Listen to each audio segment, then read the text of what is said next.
Hi there, everybody. My name is Kate, and welcome to my channel, Trinergy Awakens Naturally. I want to talk to you today about Cheyenne war dogs, okay? Or Cheyenne dog soldiers, and how does that relate? What's that got to do with anything having to do with my life, Kate?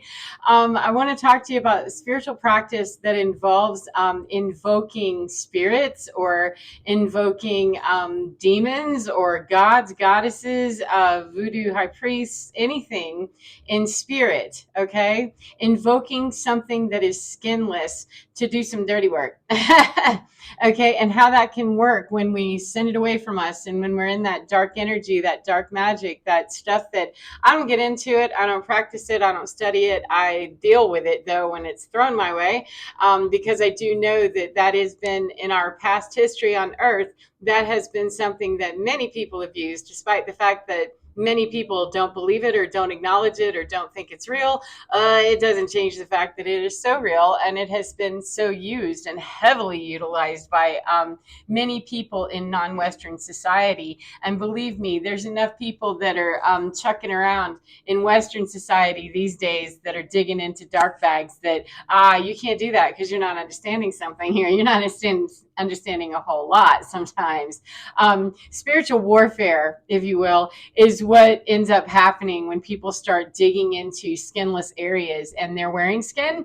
When we're invoking stuff through portals and through, magic, through whatever means we're doing it, even when we don't intend to, careful on those hallucinogenics when we don't know what we're doing and we're super angry, upset, triggered, or in another space and we're opening up portals to hellscape.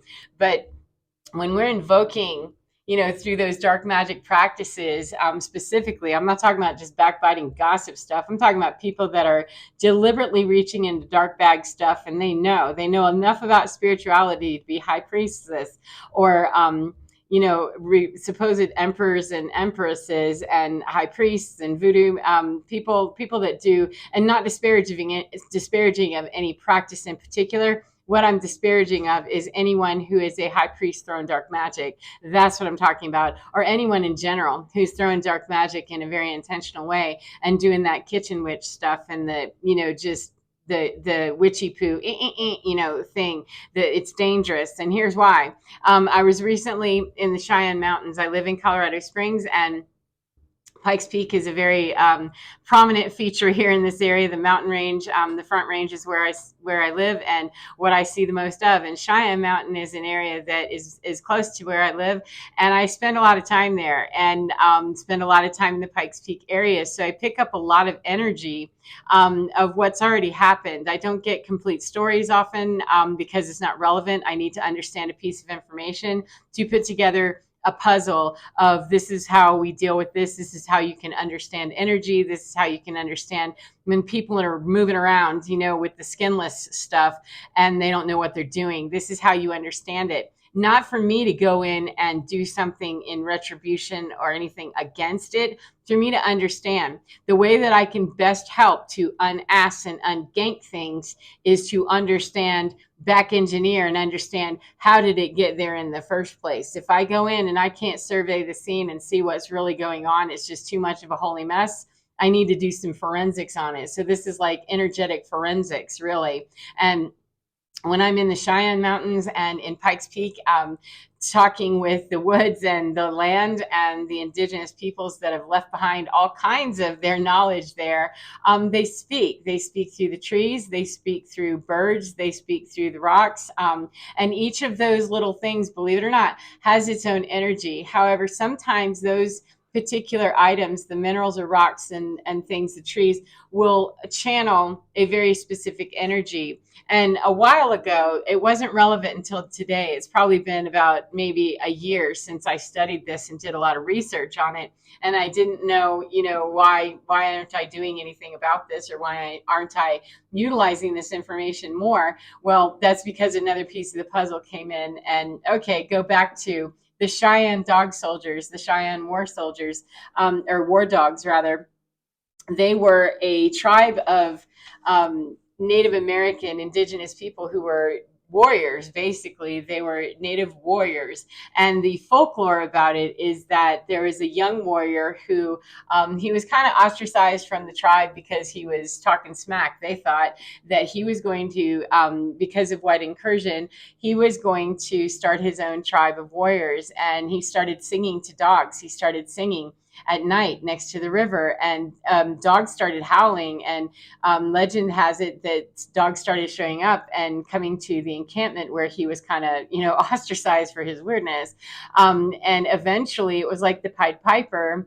He started leading these dogs out of the encampment area. And at one point, they just transformed into these fierce, mighty warriors who became known as the Cheyenne War Dogs, and created an entire lodge of them. And the actual Cheyenne War Dog, they were a real legit live, in Technicolor band of militants. They were some of the most aggressive and effective combatants that the indigenous people had. And they were a very, very systematically organized bunch of people, even though they were, aggressive, et cetera. It's like our military. Our military is extremely organized and has a whole hierarchy and, all kinds of rules of engagement and that kind of thing.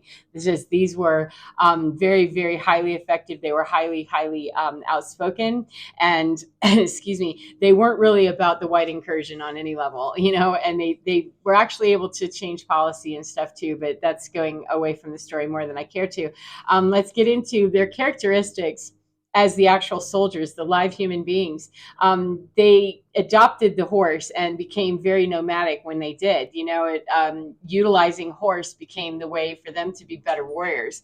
And when they went into war, they wore very specific garb. They wore very specific paint, and they painted their horses as well. So, and it depended on who they were battling. When they got into, battle with white people, they were very specific about the feathers they used, eagle feathers, the position of the feathers straight up versus to the side. I mean, it was all very metaphysical or symbolic, however you choose to look at that. It all had meaning, very much so. And they painted their war paint, and they painted the war paint on their horses as well. And their war bonnets, mistakenly, people believe that they're worn by the elders of the tribe, and they are not.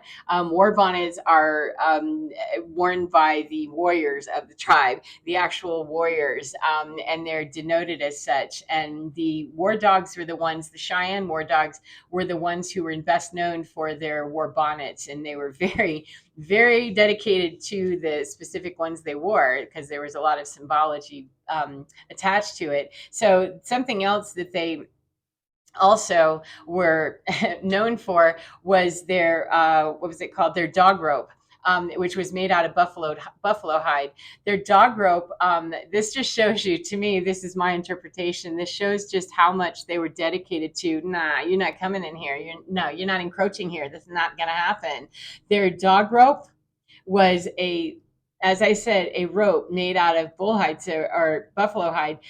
So it was incredibly strong, right? And they pinned it to the ground, their chosen ground, their place of, this is where I'm standing. This is my position. I'm holding hard and fast right here. And I'm not, if I die, it'll be right here. However, I'm pinning myself to my chosen land right here. And I'm willing to do whatever I have to do to defend that. And they did not get up from their pinned position to the ground until the war was over and a fellow tribe member released them. Now, I don't know the numbers of how many actually died, but there are significant stories of major Native American warriors who absolutely did not die. I just don't know the numbers specifically, but they didn't. They held their ground, they held their position, and they were just magically, spared. And to me, that shows what the whole ethic of what energetically came into me, to understand that even more recently, was just get the academia of it last year and understand that, know that, learn a little bit more about the culture, go hike in these mountains some more, let some more things,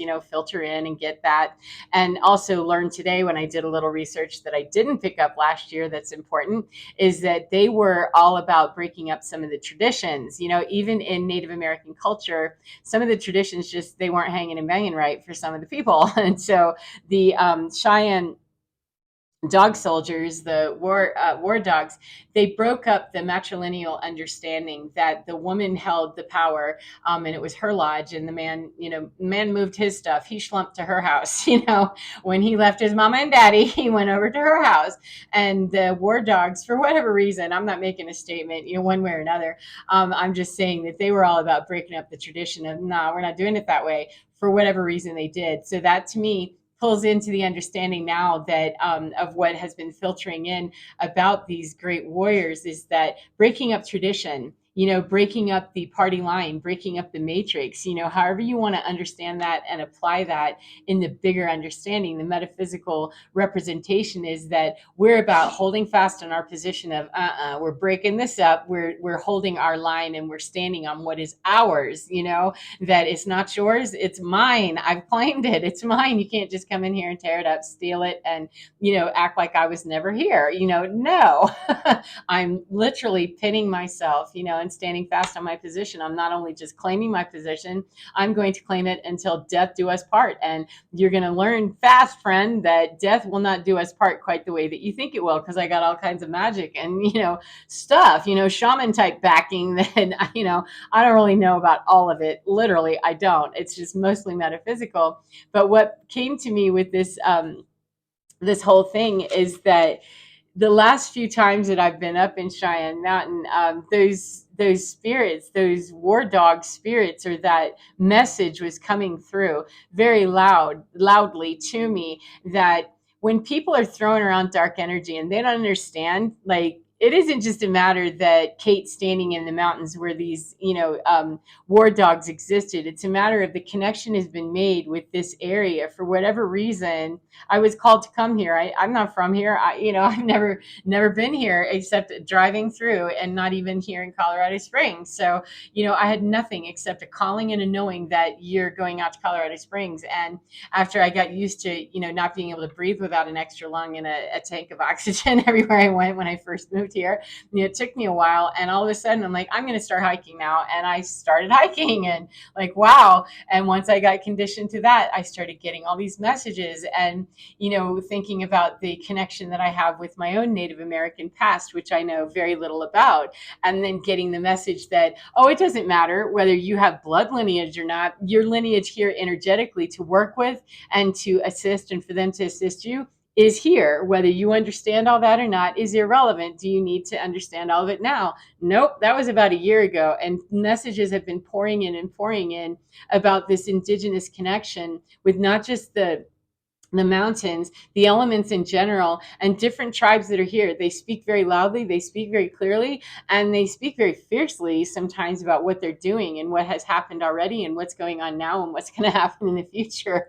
And so the last message, that download that I got, was about these war dogs. And, when people are trying to throw their dark magic and, get really busy in their dark bags and stuff, like, do you have any idea what you're trying to fight, what you're going up against? You've got a war dog pinned to their chosen ground, and you're not going to do anything except go down. 1313, if it's between you and a war dog, then you're going to be the one that folds and yields first, because that's just the ferocity and the tenacity, the faith and the loyalty of that energy is absolutely no. And it comes with better principle, because it's not actively warring with anybody else. It's defending its ground. So it's already not a combatant until war is declared from the other side. In general, as I understand it, I'm not talking about historically. I think they were kind of aggressive and went some places and did some things. Historically, though, they were sent in to defend land. They weren't sent in to encroach upon it, because that wasn't the ethic of the Native American people in general, was not to encroach upon somebody else's land. It was to defend theirs when white incursion became a problem, or any other incursion, but mostly it was white. And so I found that, as people are getting very busy and scared, angry, upset, and dealing with their reincarnation issues, their Akashic Records issues, their baggage, all of it, however it applies to them, when they're not fully understanding and they're working in a spiritual principle or a spiritual practice that somehow allows them to believe that, well, I'm highly spiritual. I'm this, high priestess or high priest or this voodoo master, whatever they call that. When I'm this, or I'm working with somebody who is, I can manipulate energy because I understand this game well enough to know that energy in 5D is a real kind of thing. However, they're not understanding that, 5D doesn't include any of the bullshit from 3D. It just doesn't. That's the whole paradigm of Age of Pisces, man. That's back there. That's old. We don't do that anymore. We're encroaching upon someone else's land. We're not doing that mess. And so even when we have a higher understanding, or we think we do, get a higher understanding, because the Age of Aquarius and where we are in our 5D ascension process is that no, you're not going to be able to drag any of the bullying and the bullshit with you to 5D. It doesn't translate. It doesn't convey. That's like trying to take your front steps with you when you move from your house. You're moving into a new house. You don't take the old steps with you from your old house, not generally speaking. And people that try, it's quite laborious, I imagine, and it won't ever fit the same. It doesn't convey in that way. It has to convey in a new way, and a new understanding, and embracing that, I don't need those old steps in that old house, that old way, because maybe I've got an escalator, maybe I've got, I've got something that transports me there, maybe I've got a portal.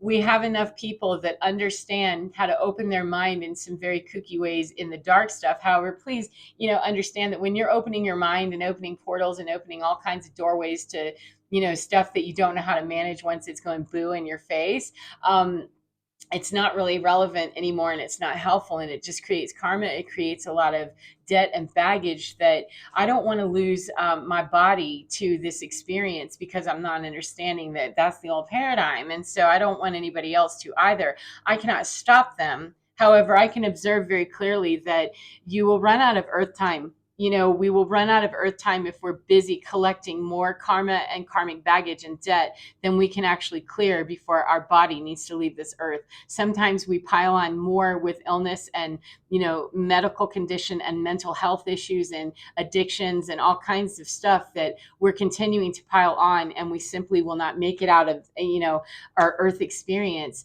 by being able to clear all of it quickly enough to clear the debt. And that's where, separating from people and saying, I stand where I stand, and I've got my dog rope right where it is, just like the warriors who are around me, who are, very happy to speak to me and give me these gifts and these understandings and these knowings. Then I'm gonna hang with this, because more of the warrior dog warriors made it out of wars than didn't. So I'm going with the whole principle of, no, going on the offensive to create war is a no-go. That's a blow. You got to go. It's the old paradigm. It doesn't work and it doesn't serve. And believing that people, that are standing in love and light and, in truth and stuff will not go to war. That's also a misconception, that just because somebody's throwing black magic, or they get in their dark bag, their emo bag, or whatever nastiness they work with at whatever level it is, that doesn't mean that it will come towards me and that I won't absolutely deal with it. It's just that it gets usually turfed off to,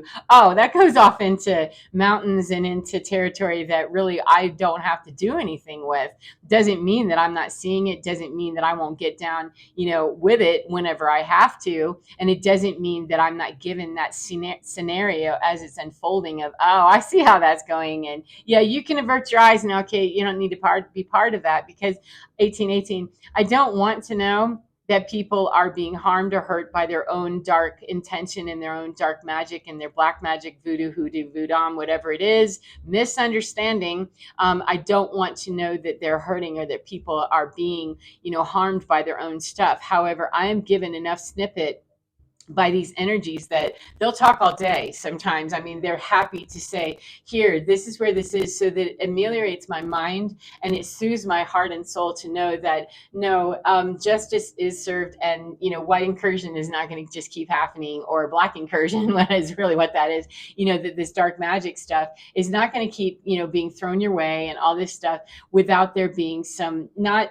retribution or, any kind of we'll take care of this. There's no attitude about it. It's that, no, this simply has to stop. And when it stops, it's because of all that buildup of the karmic debt and the bullshit.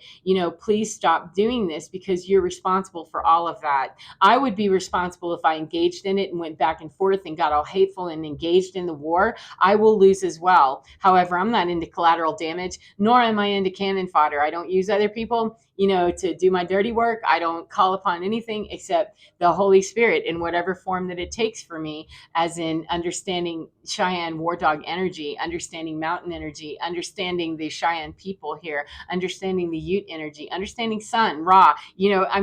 There's an endless supply of divinity. It's a matter of how it shows up to me. But when we have people on the opposite side of that are trying to battle that, like, do you have any idea what kind of nuclear fusion you are not creating on your side, except to receive it whenever it all just ends up somewhere towards you? I don't send anything back specifically to people or anything like that. I don't get into it, because that's considered engaging in war. And my particular guidance is that rules of engagement for you are that you're minimal. It's defensive, minimal, and keep up that shield, that protection that we give you, that we tell you how to energetically align that the best for where you are, what time of day it is, and what's happening around you, et cetera, and keep that protection up. And we're going to give you little snippets of, yeah, we've got to go and work some things out over there. And, you don't need to be a part of it, Kate. It's really not your business. You just need to know that it does not go on forever. However, right now on planet Earth, there's a lot of people at war with themselves. And the minute that they're at war with themselves, they're at war with the rest of the world. It doesn't matter who it is.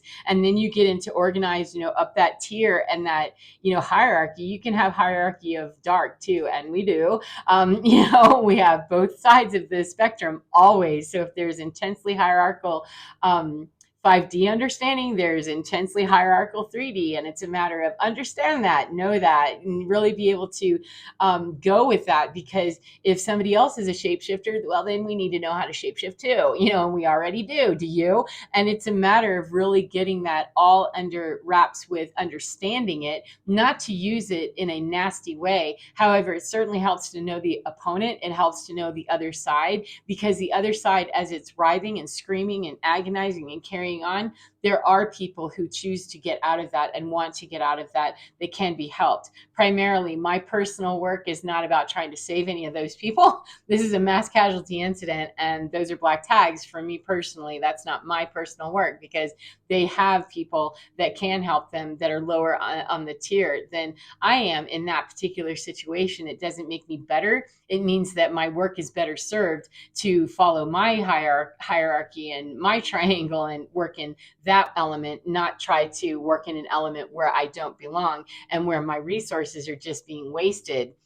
It would be similar to the idea of casting pearls before swine, but I don't mean that in a way that people don't deserve, to have life, or they don't deserve to get out of the murky, nasty waters if they care to. It's a matter that I can't get into the water with them and beg them to get out. They have to be either out or getting out on their own or asking to get out. And it's just not work that I'm called to do. But it doesn't mean that I don't see all that murkiness, that I don't hear it, smell it, taste it sometimes. I mean, it's nasty. And a lot of times it comes with very specific faces. However, sometimes it just comes in a big giant nut roll of a bunch of people in a collective who are pissed off, which is fine. Okay, you're mad. That's okay. But they're so dark and nasty and slippery that they don't even come in as individuals. Sometimes they just come in as a collective of, and that's even worse. Like, you understand that you're dragging one another because there's that connection of, continuing on with the whole thing, whatever it is, the war, a team of people, 3 or more, man, create war, and they can create something better than that. They choose not to. But when you're still connected with it, if one person in the group is doing something horrible, then the whole group is held accountable, because it's considered an accomplice in spirituality. It's like the war dog is going to fight anybody in the tribe, the opposing tribe, not just, the greatest warrior of the tribe. They're going to fight anybody that's on the opposite side. And we can definitely tell because we're dressed differently. You're on jersey number whatever, and we don't have any of those. We're over here and what we do. And so the enemy, if you will, will, the dark side, the other side, the opposition is very clearly delineated. So I hope that's helped. There's just a lot of people right now. Sorry, I have to get used to this little mic thing and not smacking it all the time. We have to get used to, we have to know and be aware that people are very, very out of their own minds right now, out of their own pocket, out of their own element of understanding, because we're all being shaken up with every lunar cycle, with every planetary movement shift, constellations, whatever, sun burps, and coronal mass ejections, with every bit of energy that's coming at the earth, plus the earth shifting into her own 5D experience, plus all of the healing that's happening with the earth warriors and people who are doing grid work and people who are doing timeline work, people who are doing Akashic record work, any kind of generational curse breaking. There's so many different people that are getting this from so many different angles. And it's important that we understand that it's going to agitate the right out of those people who are not getting it and don't want to.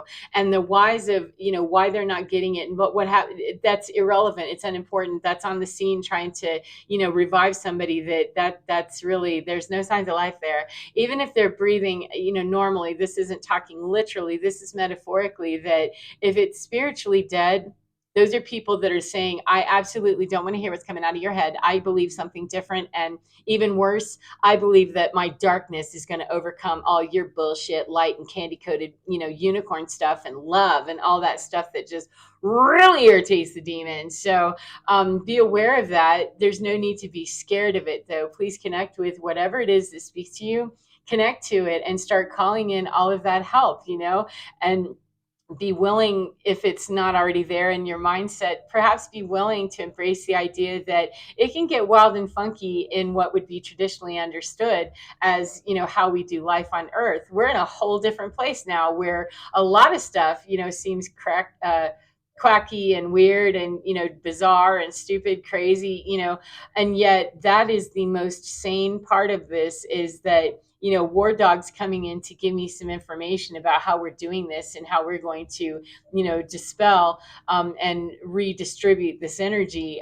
It's not about the ego part of it. That's not, the part that comes in to take care of business. And that's what's different, is that the egos that are warring on the other side of this, the ego is warring through spiritual understanding, and that's the worst that can happen. It gets that spiritual warfare going, and we have indigenous people and ancestral knowledge for Zion eons on this earth, through physical bodies and through all the elements. We're not going to war with that and win. The physical bodies went down, in different mass extinctions of people and trying to kill that off, and it hasn't worked, nor will it. So if you're feeling a little froggy and a little freaky, feel free to open up your mind and open up that portal of understanding of, hey, what's speaking to me today? And I assure you that if you're connected, enough to be listening still or at all, then you're connected enough to consider the notion and therefore open up your mind and the ability for spirit to speak to you in whatever way can speak to you that will get the message across to you, and start doing your light work in a new way, perhaps, or at least a new willingness to understand that I'm here for a greater work than to get caught up in, dark arts bullshit that really has no relevancy anymore, because we're not in the matrix anymore. If you're not in the matrix anymore, then you don't have to worry about the chick in the red dress or Agent Smith or anything else, until you need to be concerned with Agent Smith and how to, remove him. That I don't live here. I live in Zion. I don't live in the matrix. I just work here, and move it off, flick the booger and keep it moving. And sometimes Agent Smith can get, hella invested in, I'm going to kill you now. And unlike the movie, Agent Smith doesn't stand a chance. He didn't stand a chance either. However, what's his name? Neo got super beat up and killed, and no, it can kind of happen here. However, once you get all your superpowers intact and you go, complete Power Ranger with it, there's absolutely nothing that can kill you. It may kill your body. However, if we're listening to our intuition and our guidance, we're really kept away from those situations where our body is called to, be warring in physicality. However, if we're not taking care of the energetic stuff, we can lose our body to the energy and to, draining away in these parasitic engagements with people that, they do know what they're doing. Be very careful with people that spiritually, they have a better better understanding than they let on. And sometimes they work in the angle of being false light, and they're talking about very spiritual stuff, and they have lots of crystals and angels and all kinds of stuff, and they're, love and light.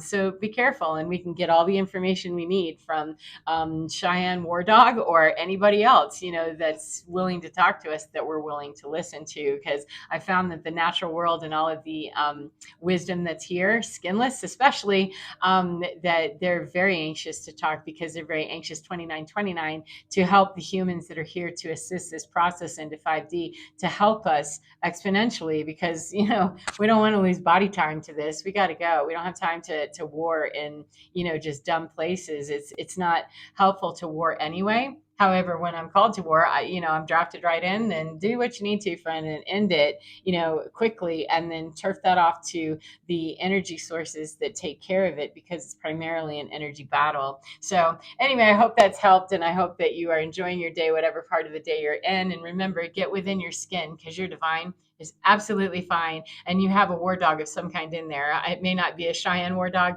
However, you have warriors, you have protection, you have light, you have ability, you have something, a whole team. It's a matter of just connecting with that and believing that it is absolutely there for you. It's every single one of us has that. And the more of us that employ that and deploy that, when we know that we have that kind of protection, it actually helps, and it helps to continue to empower Mother Gaia and the earth energy and all of the other light workers in supporting the grid and that network of people that is growing exponentially. And 5D is arriving. We just let's cut down on the body count and the collateral damage if we can help it. So take care of yourselves, as I said, and get within your skin, because you're divine. It really is absolutely fine. Take care of yourselves, and I will see you again next time. Goodbye, friends.